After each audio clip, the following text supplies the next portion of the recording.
Yes পাঠায়, এগুলোর কি অবস্থা?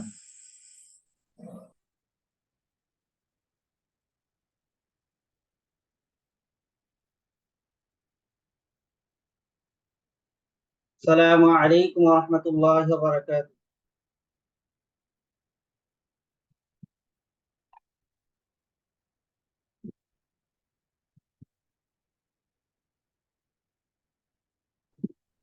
السلام ওয়ালাইকুম عليكم. আসসালাম ওয়া রাহমাতুল্লাহি ওয়া বারাকাতুহু।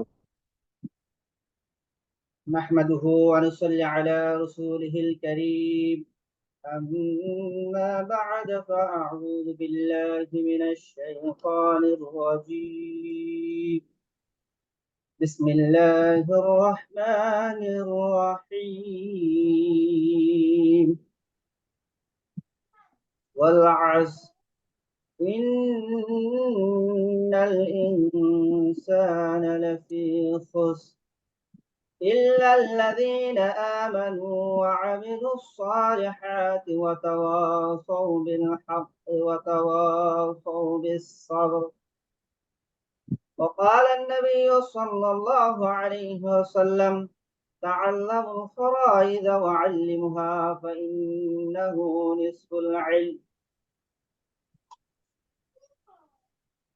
ربي يسر ولا تعسر وتمم بالخير. আল্লাহ পাকের লাখ কোটি শুকরিয়া যে আল্লাহ তাআলা আমাদেরকে দুনিয়ার বিভিন্ন জায়জামালা থেকে ফারেক করে নিজের হক নিজে বুঝে নেওয়া এবং অপরকে বুঝিয়ে দেওয়ার জন্য ভূমিধরি করছে, আমাদেরকে উদ্বোধনী ক্লাসে অংশগ্রহণ করার তৌফিক দান করেছেন। এজন্য আমরা দিল থেকে শুকরিয়া আদায় করি, আলহামদুলিল্লাহ। আলহামদুলিল্লাহ। আলহামদুলিল্লাহ। তারা আমি একটা ছোট সূরা পড়ছি আপনাদের সামনে, আর একটা হাদিস করছি। তো যে সূরাটা পড়ছি সেটা হচ্ছে ওয়াল আসর ইন্নাল ইনসানা লাফি খুসর। আল্লাহ তাআলা বলতেছেন, সমস্ত মানুষ, যত মানুষ দুনিয়াতে আছে, সে যেই হোক না কেন, বলে আলেম হোক, আম হোক, মানে নবী হোক, রসুল হোক, সবাই সবাই ক্ষতিগ্রস্ত। ইল্লাল্লাযীনা আমানু ওয়া আমিলুস সালিহাত, মানে দুনিয়ার যত মানুষ, প্রথমে আল্লাহ তাআলা সমস্ত মানুষকে ক্ষতিগ্রস্ত বলছেন, এরপরে বলতেছে ইল্লাল্লাযীনা আমানু ওয়া আমিলুস সালিহাত।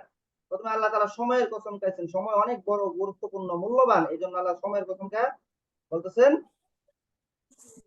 ইন্নাল ইনসানা লাফি খুসর, সমস্ত মানুষ ক্ষতিগ্রস্ত, ইল্লাল্লাযীনা আমানু ওয়া আমিলুস সালিহাত, তবে যারা কি করছে, ঈমান এনেছে এবং আমলে সালেহ নেক আমল করে, হ্যাঁ, ওয়া তাওয়াসাউ বিল হাক্কি ওয়া তাওয়াসাউ বিস সবর, নিজে কি করে, আপনার নেক আমল করে, পরস্পর অন্যদেরকে কি করে, নেক আমল বা সৎ কাজের দিকে আহ্বান করে, এবং পরস্পরকে কি করে, অন্যায় কাজ থেকে বিরত রাখার চেষ্টা করে।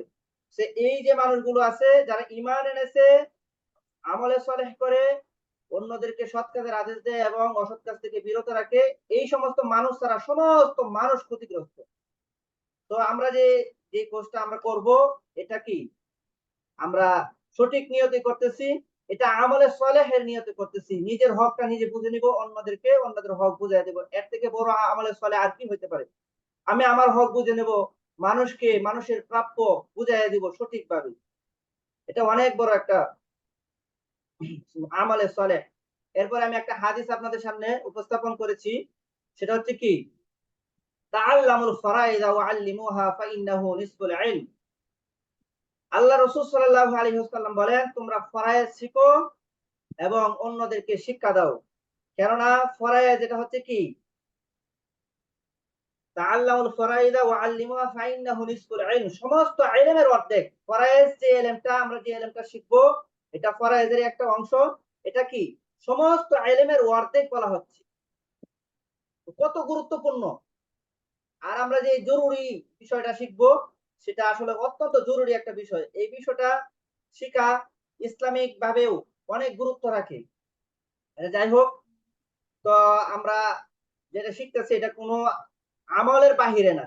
একটা মুসলমানের, একজন মুসলমানের জীবনের 24টা ঘন্টার প্রত্যেকটা কাজেই কি কি হবে, নেক আমল হবে, যদি নিয়তের মধ্যে থাকে যেটা আমি কি সঠিকভাবে করতেছি, সুন্নত তরিকায় যদি আমরা করি, আল্লাহর হুকুম অনুযায়ী করি, তাহলে প্রত্যেকটা কাজেই নেক আমল হবে। তো যাই হোক, আমরা এই যে ভূমি জরিপ কোর্সে অংশগ্রহণ করেছি, এটাও অনেক বড় একটা নেক আমল। তো এটা নিঃসন্দেহে আমরা সবাই জানি।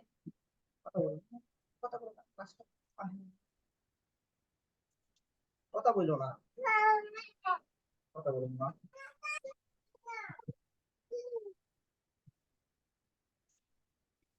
আমরা যারা জুমটা ব্যবহার করব, অনেকে হয়তো জুম ব্যবহার করতে জানি না, আমি সবাইকে মিউট করে দিয়েছি।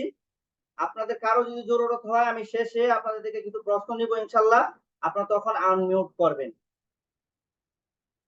আর বিশেষ করে আপনারা আমাদের এই যে ক্লাসটাতে অংশগ্রহণ করবেন, আমি কিছু নিয়ম কানুন বলে দিই। আজকে যেহেতু উদ্বোধনী ক্লাস, এই জন্য আমি কিছু নিয়ম কানুন বলি, এরপরে কি শিখাবো সেটা নিয়ে আলোচনা করব। নিয়ম কানুন বলতে গেলে, আমরা তো অনলাইনে অংশগ্রহণ করতেছি। হ্যাঁ, অনলাইনে অংশগ্রহণ করলে সম্পূর্ণ আমার গুরুত্ব থাকতে হবে। আমি আমার জিম্মাদার, আমি যেন শিক্ষক, আমি যেন ছাত্র, এরকম। আমার সামনে যদি আপনি বসতেন, আপনি যদি মোবাইল টিপতেন, অন্য কারোর সাথে কথা বলতেন, তাহলে আমি কি করতাম? আপনাকে বাধা দিতাম, বা আপনি চাইলেও পারতেন না। আমার একটা এই পরিবেশের কারণে আপনাকে এই পরিবেশটা, ক্লাসের একটা পরিবেশ কি করতে হবে? বানায় নিতে হবে। আপনি যেখানে বসবেন সেখানে একটা নীরব নিস্তব্ধ একটা পরিবেশ বানায় নিবেন, যে পরিবেশে কি আপনার কোনো সাউন্ড হবে না, এবং একটা রুমের মধ্যে এমন জায়গায় বসবেন যেন আপনি সরাসরি ক্লাসেই অংশগ্রহণ উপস্থিত আছেন, এরকম যেন বোঝায়। হ্যাঁ, তো এটা চেষ্টা করবেন। তারপরে যদি এইরকম, অনেক সময় দেখা যায় আমরা কর্মব্যস্ত মানুষ, অনেক সময় দেখা যায় কর্মের মধ্যেই, যেহেতু আমাদের সপ্তাহে 3 দিন ক্লাস হবে, তো আমরা রাস্তার মধ্যেই অনেক সময় ক্লাসে জয়েন হয়ে যাব। রাস্তার মধ্যে ক্লাসে জয়েন হলে আমরা কি করব না, ভিডিওটাও অন করব না, আর আমাদের কি যে মাইক্রোফোনটা আছে সেটা আমরা অন করব না, অফ রাখবো। তাহলে আমার কাছে যে সাউন্ডটা আছে এটা সবাই শুনবে না, আমিও শুনবো না। আহ, আপনি কি করবেন, আমি যে কথাগুলো বলবো এগুলো শুনবেন। মাইক্রোফোন অফ, এবং কি ভিডিও অ্যাডাও অফ রাখবেন। তাহলে আপনার কাছে যে উল্টাপাল্টা যে দৃশ্যগুলো আমরা দেখবো না, এবং সাথে সাথে কি আপনার সাউন্ডটাও, মাইক্রোফোনটাও অফ রাখলে আসবেন। তো এটা সবাই খেয়াল রাখবেন। আমরা একজনের সমস্যার কারণে কিন্তু আমাদের অনেকেরই সমস্যা হয়ে যায়। আমরা যদি একজন কি করি, একটু এরকম সাউন্ড হয় ক্লাসের মধ্যে, সবারই ব্যাঘাত ঘটে যাবে। তো এই জন্য সবাই এই বিষয়টা খেয়াল রাখবো। এরপরে আরেকটা জিনিস দেখেন, আমাদের এই কোর্সটা বলা হচ্ছে কি দিনদার ব্যক্তিবর্গের জন্য সুখবর। আমাদের এই কোর্সটা হচ্ছে দিনদার ব্যক্তিবর্গের জন্য।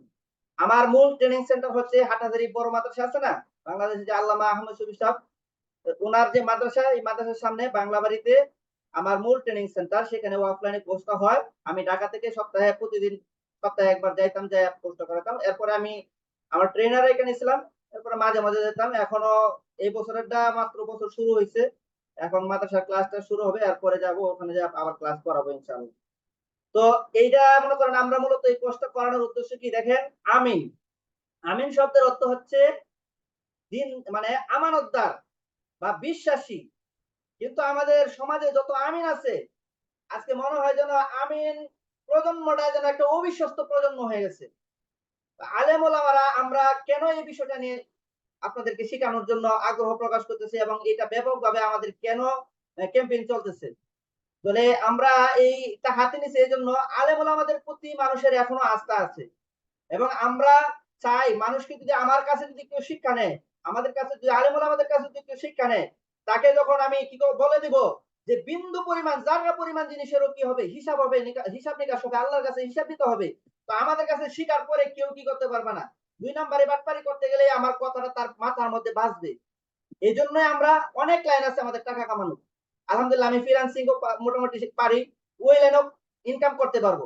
এটা রেখেও আমি এই যে মানুষের হক, দেখেন আমাদের এই কোর্সটার মধ্যে দেখা যায় যে অনেক বড় বড় ঊর্ধ্বতন কর্মকর্তা থেকে ধরে আলেম ওলামা, আলহামদুলিল্লাহ অনেক আলেম ওলামা আমাদের কোর্সে অংশগ্রহণ করেন। তারপরে আপনার এরকম পুলিশের গোয়েন্দা বিভাগের কর্মকর্তা আছে, আর্মি থেকে আছে, আলহামদুলিল্লাহ র্যাবের থেকে আছে, বিভিন্ন কোয়ালিটির মানুষ যারাই জমি জমার সমস্যা। আবার দেখা যায় নবীন আইনজীবী, আমাদের 43তম ব্যাচে 8-10 জন এরকম নবীন আইনজীবী, যারা বিভিন্ন দেখা যায় ঢাকা জজ কোর্টে প্র্যাকটিসও করতেছে, এরকম কয়েকজন আছে আমাদের এই কোর্সের মধ্যে অংশগ্রহণ করছিল। মানে 43তম ব্যাচে, এটা তো 44তম ব্যাচ। তো এরকম বিভিন্ন শ্রেণী পেশার মানুষ আমাদের এই কোর্সের মধ্যে অংশগ্রহণ করে। একটা জিনিস আমাদের মনে রাখতে হবে, আমি আমার ক্লাসের প্রত্যেকটা বিষয় আপনাদেরকে অনেকবার বোঝাবো। একবার না বুঝলে আপনারা আবার জিজ্ঞেস করবেন, আবার বোঝাবো, আবার বোঝাবো, আবারও বোঝাবো। কিন্তু একটা জিনিস মাথায় রাখতে হবে, আপনাদের প্রশ্ন যে করবেন, আপনার একটু আদব কায়দার সাথে করতে হবে। দেখেন আমি একজন আলেম, আমার ঢাকাতে একটা মাদ্রাসা আছে, আমার নেত্রকোনা জেলায়, আমার কেন্দ্র থানা বাড়ি, সেখানেও কি আছে, আমার একটা মাদ্রাসার কাজ চলতেছে আলহামদুলিল্লাহ, বিল্ডিং এর কাজ চলতেছে, এবং আমার নিজস্ব জায়গায় আমি নিজে একটা মসজিদ করছি আলহামদুলিল্লাহ। তো সেক্ষেত্রে আমি একজন আলিম, একজন মুফতি। আপনারা চাইলে আমাকে আলেম বা মুফতি হিসেবে সম্মান করে আপনার একটা বিষয় মাথা রেখে এইভাবে প্রশ্নটা করবেন। যদি সেটাও না পারেন, আপনারা যে আমার কোর্সটাতে অংশগ্রহণ করতেছেন, ভর্তি হয়েছেন, আপনারা কিন্তু যেহেতু আমার কাছ থেকে শিখতে চাইতেছেন, আমি যত ছোট মানুষই হই, তারপরেও কিন্তু আপনারা যেহেতু শিখতেছেন, সেই ক্ষেত্রে আমি কি হয়ে গেছি, শিক্ষক হয়েছি, আপনারা ছাত্র। তো আপনারা যে কোনো বিষয়ে আমার কাছে জিজ্ঞাসা করতে পারবেন। ক্লাসের বিষয়, যেই ক্লাসটা করাবো, যেই বিষয়ে করাবো, সেই বিষয়ে অবশ্যই প্রশ্ন করতে পারবেন, তবে আদব কায়দার সাথে। অনেক সময় দেখা যায় অনেকে আমাদের মেসেজের একটা রিপ্লাই যদি একটু দেরি হয়ে যায়, তো অনেক সময় অনেক গালাগালি পর্যন্ত শুরু করে দেয়। এখন আসলে আমি আগেই বলে দিছি যে আমাদের দিনদার হতে হবে আমাদের এই কোর্সটা অংশগ্রহণ করতে হলে। হ্যাঁ, দেখেন আমাদের হাটাজারিতে আমি যে কোর্সটা করাই, বাংলা বাড়িতে হাটাজারি মাদ্রাসার সামনে, ওখানে মুসলিম শরীফ পড়ায় এরকম একজন শায়েখ আমার কাছে পড়ছে। আমি ওনার ছাত্র হওয়ারও যোগ্য না, উনি আমার কাছে ভূমি জরিপ পড়ায় এই বিষয়টা শিখছে। এখন রাস্তার মধ্যে যে হাটাজারি গেলে উনি যদি পায়, তো উস্তাদ উস্তাদ বলে এমন ভাবে জড়াইয়া ধরে, মানে সম্মান কাকে বলে আল্লাহ।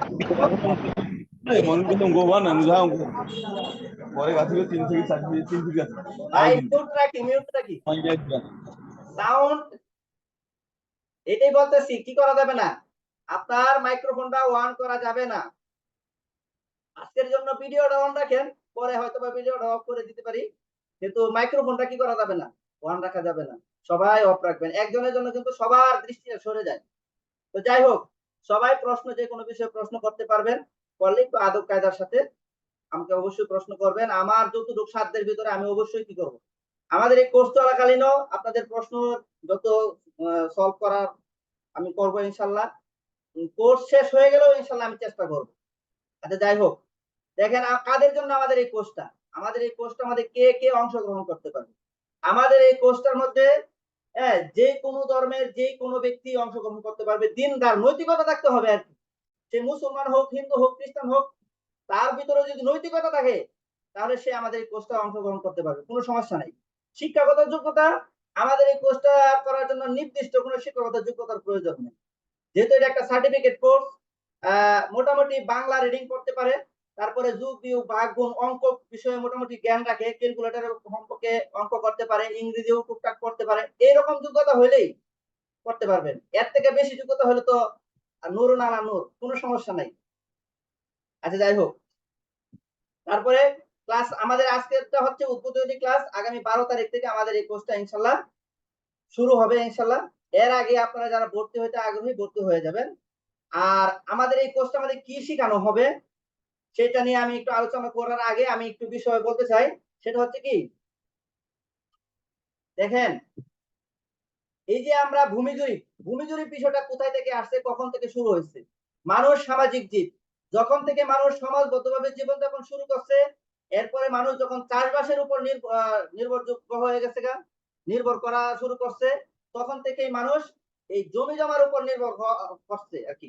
মনে করেন নদীমাতৃক যে এলাকাগুলো, সেগুলোর মধ্যেই কিন্তু মানুষ চাষবাস শুরু করছে, তাই না? নদীমাতৃক এলাকায় চাষবাস শুরু করার পরে 1 বছর যখন মানুষরা সবাই মানুষগণ কি করতো, চাষবাস করতো, পরবর্তী বছরও তারা চাইতো কি, তারা আবার সেই জমিটাই চাষ করার জন্য চাইতো। কিন্তু যেহেতু নদীমাতৃক এলাকায় চাষবাস আজকের মতো ওই তৎকালীন জমানায় কি ছিল না, এরকম সেচ ব্যবস্থা ছিল না। তো এই জন্য শুধু যেখানে নদী আছে, পানির ব্যবস্থা আছে, সেখানে চাষ করা যেত। কিন্তু বর্ষাকাল আসলে নদীর কাছাকাছি এলাকাগুলো পলি মাটি পরে, এই যে আইল দিছিল, একজনে আরেকজনের সীমানা নির্ধারণ করছিল, সেই সীমানাগুলো কিন্তু মিসমার হয়ে যেত। ঠিক আছে, তো সীমানাগুলো মিসমার হয়ে যাওয়ার কারণে দেখা যায় পরবর্তী বছর ঠেলাঠেলি ধাক্কাধাক্কি লাগতো। তো এরকম করবো না, এই ঠেলাঠেলি ধাক্কাধাক্কি লাগতো। তো এই জন্য মানুষ যেহেতু সুশৃঙ্খল ভাবে জীবনযাপন করতে পছন্দ করে, এই জন্য তারা একটা মানে চিন্তা ভাবনা করে ফিকির করে বের করলো যে আমরা যদি কি করি, একটা কাগজের মধ্যে হোক অথবা চামড়ার মধ্যে হোক অথবা গাছের ছালের মধ্যে হোক, যেটার মধ্যে হোক, আমরা কিছু রং দিয়ে কি করতে পারি, একটা নির্ধারণ করে রাখতে পারি, একটা চিত্র আঁকা রাখতে পারি যে এই যে গাছটা আছে অথবা খুঁটাটা আছে এখান থেকে 100 হাত আব্দুর রহমানের, হ্যাঁ, চতুর্দিকে এরকম একটা সীমানা থাকলো, এরপরে হ্যাঁ 500 হাত আরেকজনের, 500 হাত আরেকজনের, এইভাবে এইভাবে যদি আমাদের একটা কি থাকে, চিত্র থাকে, পরবর্তী বছরে আমাদের মধ্যে আর কোনো ধরনের ঠেলাঠেলি ধাক্কাধাক্কি হবে না। সেখান থেকে আমাদের এই ভূমি জরিপের জমি জরিপটা চলে আসছে। এরপর থেকে নিয়ে আপনারা হ্যাঁ ভারতের কি আকবর এলাহাবাদীর নাম শুনছেন, সেখানে তার জমানো একটা টাকবাস নামের একটা জরিপের প্রচলন ছিল। সেখান থেকে আস্তে আস্তে আমাদের এই যে দেশে এখন বর্তমানে 4টা জরিপের প্রচলন আছে, সেগুলি হচ্ছে কি সিএস, এসএ, আরএস, বিএস বা BRS. CS, SA, RS, BRS. তো দেখেন ইংরেজরা যখন আমাদের এই দেশটা দখল করে নিল, তখন তারা কি করলো, ভালো করে রাজস্ব আদায় করার জন্য, খাজনা আদায় করার জন্য তারা কি করলো, একটা জরিপ করলো। সেই জরিপটার নাম হচ্ছে সিএস জরিপ।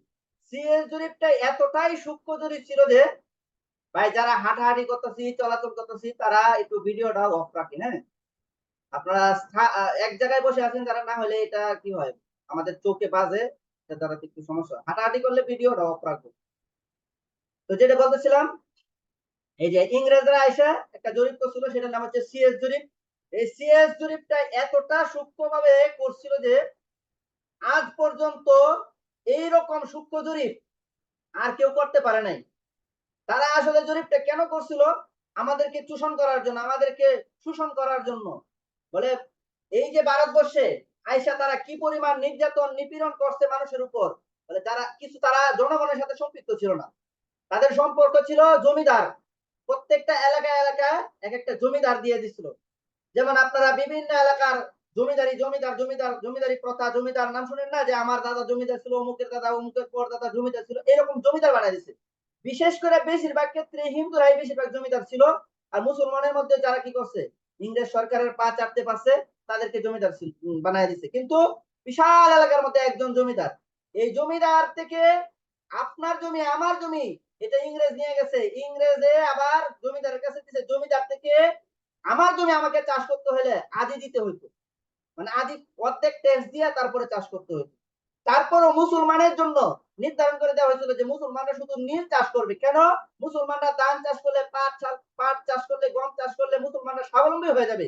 মুসলমানরা স্বাবলম্বী হলে এই দেশে, হ্যাঁ, কারণ মুসলমান হচ্ছে বীরের জাতি, বাঘের জাতি, মুসলমানরা যদি স্বাবলম্বী হয়ে যায় তাহলে তারা আন্দোলন শুরু করে দিবে। তারপরেও কিন্তু একটা পর্যায়ে হিন্দু, মুসলিম, বৌদ্ধ, খ্রিস্টান সবাই বুঝতে পারছে সব হিন্দুরা তো আর ওই রকম জমিদার ছিল না। উচ্চ বর্ণের হিন্দুরা নিম্ন বর্ণের হিন্দুদেরকে নির্যাতন করতো, আর মুসলমানদের উপর তো করতোই। তো একটা পর্যায়ে সবাই বুঝতে পারে ইংরেজ সরকারের বিরুদ্ধে বিভিন্ন ধরনের আন্দোলন, যেমন আপনারা দেখেন যে বাঁশের কেল্লা আন্দোলন, ফরায়েজি আন্দোলন, ইংরেজকে দেওয়া আন্দোলন, হ্যাঁ, এরকম রেশিনুয়াল আন্দোলন, দেওবন্দ আন্দোলন, বা এই ধরনের বিভিন্ন আন্দোলন হয়েছে। একটা পর্যায়ে ইংরেজ সরকার এই দেশ থেকে চলে যেতে বাধ্য হয়েছে। তো চলে যাওয়ার সময় তারা যে সিএ জরিপটা করছিল, এই জরিপটা করছিল মূলত 1888 থেকে 1940। আপনারা এই সালটা মনে রাখার চেষ্টা করবেন, কারণ আমরা যে নকশাগুলি দেখবো না, এগুলোর মধ্যে কি থাকবে না, এই লেখা থাকবে না যে এটা সিএস জরিপ, এটা বিএস জরিপ, এটা আরএস জরিপ, এটা এস জরিপ, এরকম লেখা থাকবে না, সালটা লেখা থাকবে। সালটা থেকে বুঝতে হবে এটা কত সালে প্রস্তুত, মানে এত ওই জরিপ, এটা এই নকশা, হ্যাঁ, এই ম্যাপ, এটা বুঝতে হবে। তো 1888 থেকে 1940 পর্যন্ত কোন জরিপটা হয়েছে? সিএস জরিপ।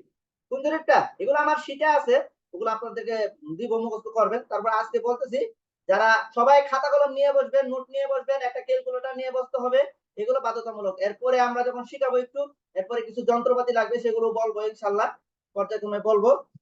তো সিএস, এরপরে এসএ, এরপরে আরেকটা জরিপ দেখেন, সিএস জরিপটা হচ্ছে 1888 থেকে 1940, প্রায় 53 বছর সময় লাগছে। কত বছর সময় লাগছে? 53 বছর সময় লাগছে একটা জরিপ করতে। তো ইংরেজ সরকার যখন চলে যাবে, তারা চাইছিল যে হ্যাঁ আরেকটা তাদের মানে জনগণের জমিটা জনগণকে বুঝাই দিয়ে যাবে, কিন্তু চলে যাওয়ার সময় এখন কি আর 53 বছর সময় পাবে আবার নতুন করে জরিপ করার? তাদের সদিচ্ছা থাকার পরও তারা জরিপ করতে পারে নাই। তারা যাওয়ার সময় কি করছে, ভারত পাকিস্তান দুইটা ভাগ করেছে, পূর্ব পাকিস্তান পশ্চিম পাকিস্তান মিলে একটা ভাগ, পাকিস্তান, আর কি করে দিচ্ছে ভারত আরেকটা। এই দুই ভাগ করে দিয়ে গেছে, মূলত তার তিনটাই ভাগ করছে। যেমন ভারত, বাংলাদেশ, পূর্ব পাকিস্তান আর পশ্চিম পাকিস্তান তো ভাগই করে দিয়ে গেছে, এই বিশাল ব্যবধান, এমনিই ভাগ, তারপর দুইটা একসাথে রাইখে গেছে আর কি। তো মূলত তিনটা ভাগই করে গেছে। তো এই যে আপনার পাকিস্তান সরকার আসার পরে জনগণের মধ্যে সুশৃঙ্খলা ফিরিয়ে আনার জন্য কি করছে, তারা আরেকটা জরিপ করছে, আরএস জরিপ। সেই জরিপটার নাম কি? আরএস জরিপ। আরএস জরিপটা 1956 সাল থেকে শুরু হয়েছে। 1956 আরএস না, ও আরএস এর আগে হয়েছে এসএ জরিপ। এসএ জরিপ হয়েছে। তো মানে আপনার পাকিস্তান সরকার যখন ক্ষমতায় আসলো, দেখলো যে আমরা যদি পুরা জমি মাইপা জরিপ করতে যাই, অনেক বছর লাগে যাবে। ইংরেজদের জরিপ করতে আপনার 53 বছর লাগছে, তাহলে পাকিস্তানিদের জরিপ করতে আরো বেশি সময় লাগবে। অথবা না হলেও 50 বছর 40 বছর লাগলে কত বিশৃঙ্খলা হবে মানুষের মধ্যে। তো তারা চিন্তা করলো যে আমরা কি করি, আগে মানুষকে মানুষের জমিটা বুঝাই দিই। জরিপ টরিপ না করে শুধু কি করি, খতিয়ান তৈরি করে, এর খতিয়ান তৈরি করে কি করছে, প্রত্যেকজনের হিস্সা আগে মালিক বানায় দিচ্ছে। তো এটা 1856 থেকে 1963 সালের ভিতরে হয়েছে। 1856 থেকে কি হয়েছে, 1963 সালের ভিতরে হয়েছে এই জরিপটা। তো এরপরে আপনার মাত্র 8 বছরে কি করছে, এসে জরিপটা এত দ্রুত করার কারণে কি হয়েছে, একজনের জমি আরেকজনকে লিখে দিয়ে দিচ্ছে, এইরকম অনেক অহরহ হয়ে গেছে। তো এরপরে আপনার এই যে একজনের জমি আরেকজনে লিখে দিচ্ছে, যে এই চাইছিল সুশৃঙ্খলা ফিরে আনবো, এখন আর বিশৃঙ্খলা বেশি বাইরে গেছে। তো এই জন্য তারা কি করলো, না এখন কি করতে হবে, জমি মাইক পাইক আবার কি করতে হবে, জরিপ করতে হবে। তখন তারা আরেকটা জরিপ করলো, সেটার নাম হচ্ছে আরএস বা রিভিশনাল সার্ভে। হ্যাঁ, রিভিশনাল সার্ভে এই জরিপটা করলো। এটা কত থেকে 1965 সাল থেকে 1985 সালের ভিতরে এই আরএস জরিপটা হয়েছে। এরপরে আরএস এর পরে বিএস বা বিআরএস, সেটা হচ্ছে 1985 সাল থেকে নিয়ে এই পর্যন্ত চলমান। হ্যাঁ, বিএস বা বিআরএস এখনো চলমান আছে আলহামদুলিল্লাহ। এখনো শেষ হয় না, এরপরে এটা শেষ হলে আরো অনেক অন্যান্য জরিপ আসতে পারে, সেগুলো হবে। তো আমরা কি কি শিখাবো, সেগুলোর মধ্যে হচ্ছে জমি মাপার বিভিন্ন কলা কৌশল শিখাবো। জমি পরিমাপ, পরিমাপ বলতে গেলে যেমন আপনার, আমি এখন এই পরিমাপের ক্লাসটা নিব, যেমন আপনার ওই যে ফুট, মিটার, তারপরে আপনার হাত, তারপরে গজ, এই যে পরিমাপ গুলো আছে, এই পরিমাপ গুলো প্রথম আপনাদেরকে শিখাবো। কারণ এইগুলো তো লাগবে, না লাগলে তো আমরা জমি মাপামাপি বুঝবো না। হ্যাঁ, 1 শতাংশ কাকে বলে, 1 বিঘা কাকে বলে, 1 একর কাকে বলে, 1 হেক্টর কাকে বলে, এইগুলো আগে আমরা শিখবো। হ্যাঁ, এইগুলো শিখার পরে আমরা জমির পরিমাপ শিখবো, মাপামাপি শিখবো। সেটা কিভাবে, বৈজ্ঞানিক সূত্র বা ভূমি জরিপ বিজ্ঞানীরা যে সমস্ত সূত্র আবিষ্কার করছে, সেই সমস্ত সূত্র ব্যবহার করে বা জ্যামিতিক সূত্র ব্যবহার করে চতুর্ভুজ, ত্রিভুজ, যেমন ত্রিভুজ আছে 6 প্রকার, চতুর্ভুজ আছে 6 প্রকার, যেমন আয়তক্ষেত্র, বর্গক্ষেত্র, সামন্তরিক, রম্বস, ট্রাপিজিয়াম, সাধারণ চতুর্ভুজ বা ওয়ান ইঞ্চি চতুর্ভুজ। এই সমস্ত চতুর্ভুজ গুলো আমরা কিভাবে মাপে এগুলো শিখবো। ত্রিভুজের মধ্যে এরকম 6 প্রকার আছে, এগুলো কিভাবে মাপে আমরা সেটাও শিখবো ইনশাআল্লাহ। কেউ মাইক্রোফোনটা অন করবো না, মেহরবানি করে কেউ মাইক্রোফোন অন করবো না। তো এই ভাবে জমির যত আকৃতি আছে, ত্রিভুজ, চতুর্ভুজ, এবারে গোলাকৃতির যে বৃত্তাবাস, গোলাকৃতির জমি, সেগুলো মাপা শিখবো। এরপরে আছে আপনার কি, যত ধরনের আঁকা বাঁকা জমি আছে, হ্যাঁ, পঞ্চভুজ, ষষ্ঠভুজ, আঁকা বাঁকা যত ধরনের জমি আছে, সব ধরনের জমি মাপা আমরা শিখবো ইনশাআল্লাহ। এইগুলো একটা। এরপরে আছে আপনার নকশা বা শীট থেকে জমির পরিমাণ কিভাবে নির্ণয় করব, হ্যাঁ, অথবা সিএসএস, আরএসবিএস, খতিয়ান বা পর্চা, এগুলো কিভাবে বুঝবো। হ্যাঁ, আনায় গন্ডা লেখা থাকে, এগুলো থেকে অংশটা কিভাবে বের করব, সেই পদ্ধতিটা আমরা শিখবো ইনশাআল্লাহ। এরপরে আনায় গন্ডা, এরপরে আছে নকশা বা শীট থেকে জমির পরিমাণ নির্ণয়ের পদ্ধতি। নকশার মধ্যে কতটুক জমি আছে, ম্যাপের মধ্যে, শীটের মধ্যে কতটুক জমি আছে, এটা কিভাবে বের করব, স্কেল দিয়ে মাইপা দিয়ে বের করব, এটা কিভাবে, সেই পদ্ধতিগুলো শিখবো। স্কেলের পরিমাণটা কখন কত, আমাদের যে ম্যাপটা অনেক সময় অনেক বিভিন্ন ধরনের ক্যাটাগরিতে আঁকা থাকে, তো কোন সময় কত ফিট হবে না হবে, এই নিয়মগুলি আমরা শিখবো ইনশাআল্লাহ। এরপরে আছে এই নিয়মগুলো শেখার পরেও জমি জমার কাগজপত্র, দলিল, খতিয়ান, নকশা, এগুলো শেখার পরেও আমরা শিখবো ইট, কাঠ, বালু, মাটি। হ্যাঁ, একটা দেওয়াল তৈরি করতে কয়টা ইট লাগে, এগুলো একটু এক্সট্রা আর কি। তারপরে কাঠ, আমরা তো মাপামাপি শিখতেছি, এগুলোর সাথে একটু হইলেই হয়ে যায় আর কি। তো এগুলো আমরা শিখবো। দেখা যায় গাছ, বালু, মাটি, যেমন আপনি একটা ঘর তৈরি করবেন, একটা বিল্ডিং তৈরি করবেন, সেখানে মাটি ভরাট করবেন, কতটুকু মাটি লাগবে সেটা হিসাব করবেন কিভাবে। একটা পুকুর খনন করছেন, সেখান থেকে কতটুক মাই উত্তোলন করা হলো সেটা কিভাবে হিসাব করবেন, একটা গুল গাছ কিভাবে হিসাব করবেন, একটা দরজা জানালার জন্য কাঠ লাগাবেন, এই বিভিন্ন এই ধরনের যত হিসাব নিকাশ আছে এগুলো আমরা শিখবো।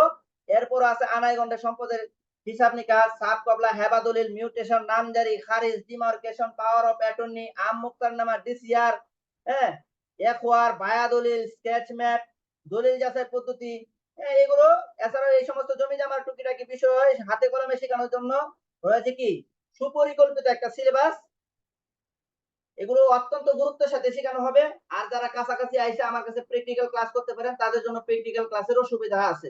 আপনারা চাইলে প্র্যাকটিক্যাল ক্লাসও করতে পারবেন। আমাদের এখানে আরেকটা বিষয় ছিল ডিজিটাল প্রযুক্তিতে কম্পিউটারে জমি মাপার পদ্ধতি। যাদের কাছে ল্যাপটপ আছে আমি তাদেরকে কি করতে পারবো, আপনারা যদি ল্যাপটপের মধ্যে অটোক্যাড অ্যাপসটা সেটআপ করে নিয়ে আসেন, আমি অটোক্যাড দিয়ে কিভাবে ম্যাপগুলো মাপতে হয়, নকশাগুলো মাপতে হয় সেগুলো আপনাদেরকে শিখিয়ে দেব ইনশাআল্লাহ। সেটা আমার কাছে আসতে হবে বা এনিডেক্স এর মাধ্যমে আমাকে পাওয়ার দিয়ে দিলে আমি দেখাবো আপনাদেরকে কিভাবে শিখবেন। এই হলো, এগুলো আমরা শিখাবো। এরপরে আজকে আমি কিছু ক্লাসের পড়া আমি আপনাদেরকে দেই।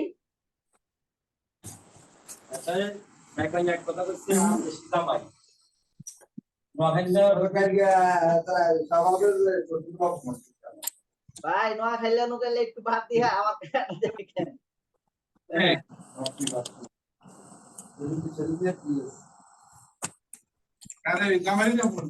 ভাই একটু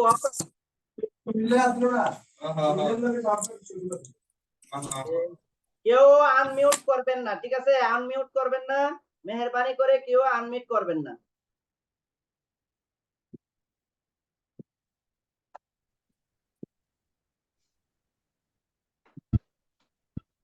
আমি আজকের পড়াগুলো থেকে একটু দেখাইতে চাইতেছি।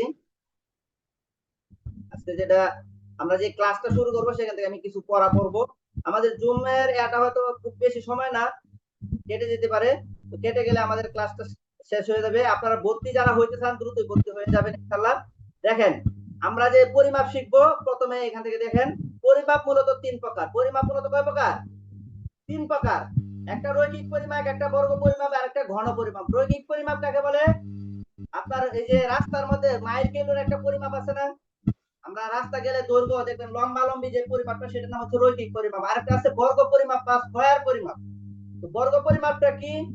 এই যে আমরা জমি মাপি স্কয়ার ফিট, দৈর্ঘ্য গুণ প্রস্থ, মানে দুই দিকের পরিমাপ একসাথে যোগ করলে এরপরে যে পরিমাপটা হয় সেটার নাম হচ্ছে কি বর্গ পরিমাপ। আরেকটা হচ্ছে ঘন পরিমাপ। ঘন পরিমাপটা হচ্ছে ইট কাঠ বালু মাটি মাপতে গেলে মানে তিন দিকের পরিমাপ, অথবা পুকুরের মাটি কতটুকু খনন করা হলো সেটা হিসাব করার জন্য কি লাগবে? ঘন পরিমাপটা লাগবে। দৈর্ঘ্য প্রস্থ গভীরতাটা লাগবে। অথবা একটা বিল্ডিং এর মাটি কি করলে ভরাট করলে, অথবা একটা রাস্তা তৈরি করলে, আপনি যদি একটা রাস্তার কন্ট্রাক্টর হন তখন রাস্তার মধ্যে বালু মাটি এগুলো ভরতে হলে দৈর্ঘ্য প্রস্থ এবং কতটুকু করে ভরাবেন, উচ্চতা কতটুকু হবে সেটা হিসাব করলে যে পরিমাপটা সেটা নাম হচ্ছে ঘন পরিমাপ। তো আমরা বিশেষত কি করব, বর্গ পরিমাপটা নিয়ে আমরা শিখবো ইনশাআল্লাহ। এই বর্গ পরিমাপটাই আমাদের সবচেয়ে বেশি কি হবে আসবে ইনশাআল্লাহ। এরপরে দেখেন চিহ্ন পরিচিতি, এগুলো আমি বোর্ডে লিখে লিখে আপনাদেরকে শেখাবো ইনশাআল্লাহ। চিহ্ন পরিচিতির মধ্যে আছে দেখেন কোন সংখ্যার উপর যখন এইরকম একটা র‍্যাপ চিহ্নের মতো একটা চিহ্ন থাকবে, এই যে দেখেন 10 ফুটের মধ্যে এখানে 10 এর মধ্যে একটা চিহ্ন দেওয়া আছে, এটা ফুট বোঝাবে, ফুট। আর যদি কোনো সংখ্যার মধ্যে এরকম দুইটা চিহ্ন দেওয়া থাকে তাহলে এটাকে কি বোঝাবে? 7 ইঞ্চি। এখানে 7 এর উপর আছে 7 ইঞ্চি, 10 এর উপর থাকলে 10 ইঞ্চি, মানে দুইটা চিহ্ন থাকলে ইঞ্চি বোঝাবে। আর যদি তিনটা চিহ্ন থাকে এরকম, এটাকে বলা হয় সুতা। সুতা কাকে বলা হয়? 1 ইঞ্চির 8 ভাগের 1 ভাগকে বলা হয় কি সুতা। 1 ইঞ্চির 8 ভাগের 1 ভাগকে কি বলা হয়? সুতা। আরেকটা হচ্ছে ডিগ্রি। ডিগ্রিটা কি? যে কোনো গোলাকৃতির বস্তুকে ডিগ্রি বলা হয়। যে কোনো গোলাকৃতির বস্তুকে কি বলা হয়? ডিগ্রি বলা হয়।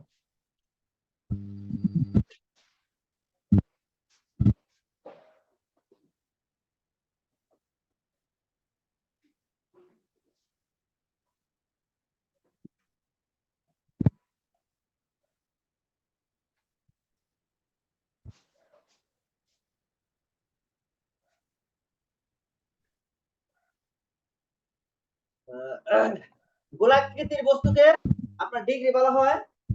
যেমন ধরেন এটা একটা গোলাকৃতির বস্তু, হ্যাঁ, এটা আপনাদের কতটুকু দেখা যাচ্ছে আমি শেয়ার দিয়ে রাখছি, এই জন্য হয়তো খুব বেশি একটা দেখা যাচ্ছে না। আমি ধরেন একটা শীট নিয়ে ফেলি, আপনাদের সবার যারা যারা ভর্তি হয়েছেন সবাইকে কিন্তু আমি শীট দিয়ে দিচ্ছি। সবার শীটগুলো প্রিন্ট আউট করে নেবেন কম্পিউটারের দোকান থেকে। তো আমি এরকম ৫টা শীট দিয়েছি, ৭০-৮০ পৃষ্ঠার মতো আছে শীট। সেই শীটগুলো আপনারা কি করবেন? হ্যাঁ, আপনাদের দেখতেছি আলহামদুলিল্লাহ শীটগুলো যারা যারা করছেন আপনারা সবাই শীটগুলো কি করবেন? এই কম্পিউটার দোকান থেকে অ্যাড করে নেবেন। দেখেন আমি শেয়ারটা স্টপ করে দিব আর কি।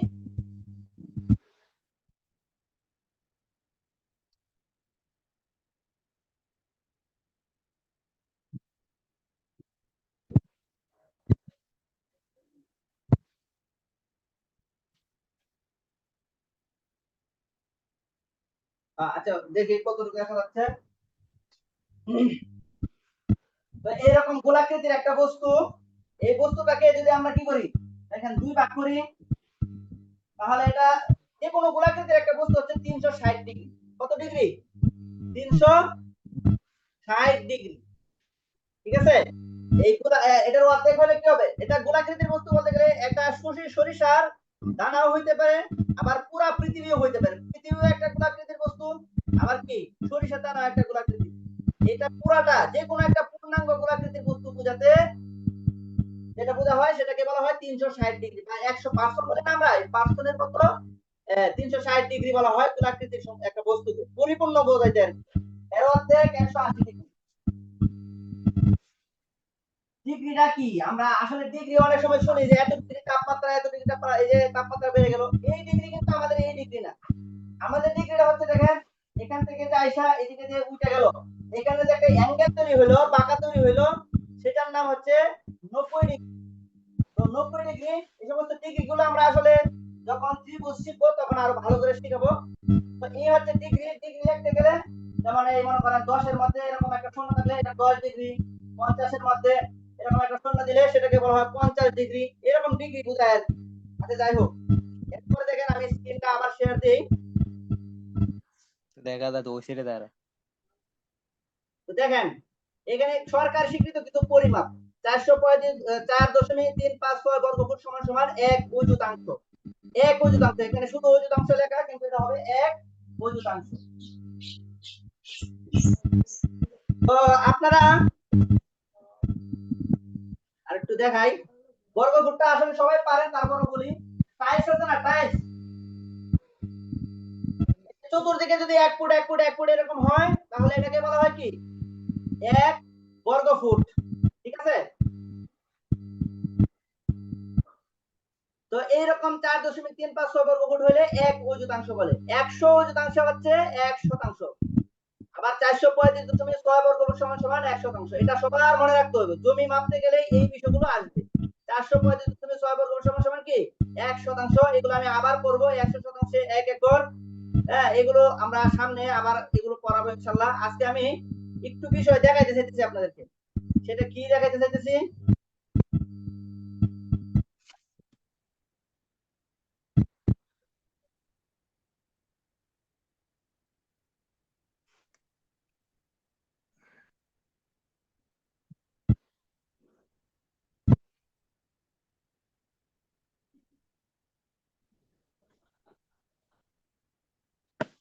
আচ্ছা আপনারা স্ক্রিনগুলো একটু বন্ধ করে দেন, তাহলে হয়ে যাবে, ভালো হবে।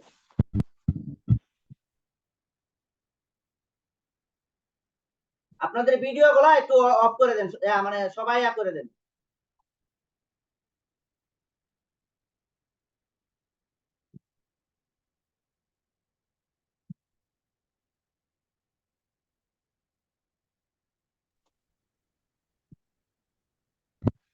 আচ্ছা যাক, আজকে একটু লাগে গেছে।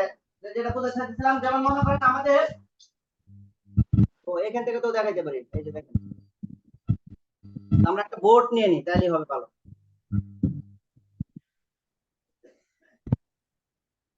জমি মাপাটা আমরা অনেকে অনেক কঠিন মনে করি, আসলে জমি মাপাটা হচ্ছে অনেক সহজ একটা বিষয়। তো এটা আমি দেখাইতে চাইতেছি আর কি।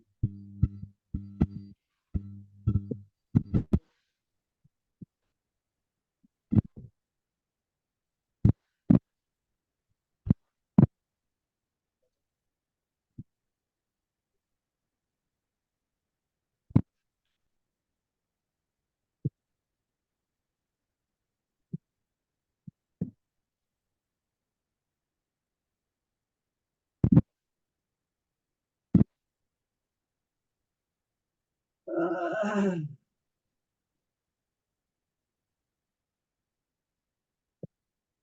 যে দেখেন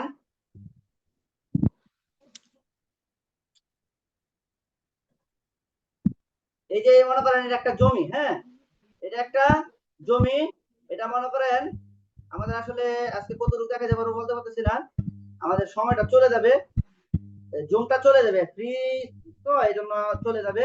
চলে গেলে আজকের মতো ক্লাস শেষ। আপনারা যারা ভর্তি হতে চান ভর্তি হয়ে যাবেন ইনশাআল্লাহ। যেগুলো শিখাবো তো বলে দিছি, এখানে একটু প্র্যাকটিক্যাল দেখা যাচ্ছে।